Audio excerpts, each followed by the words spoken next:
I am now ready for bagels. Bagels are looking so good.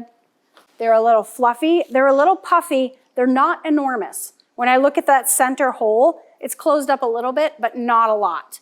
If you take the cover off and your bagels are huge and that hole is really closed up and they feel fragile when you touch them, reshape them. If you boil them overproofed, they might collapse. They might come out of the oven looking wrinkly. Another thing to note is I have a shallow but wide diameter pan. The size of the pan doesn't really matter. You don't want your bagels to touch the bottom when it's full of the 2 quarts of water. However, the number of bagels that you're going to be putting in your pot is going to be dependent on the diameter of your pot. So the pot I'm using here, I can really only comfortably fit 2 bagels at a time.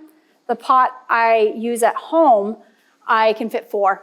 It's just a wider diameter. Make sure there's room for them to float around in there.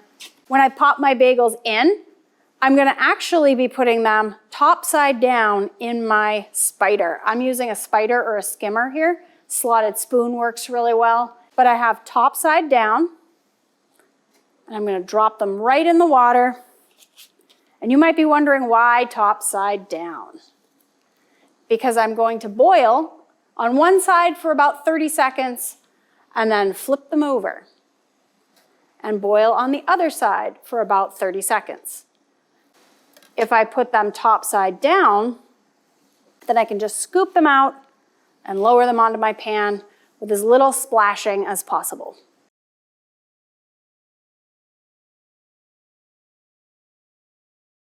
And repeat.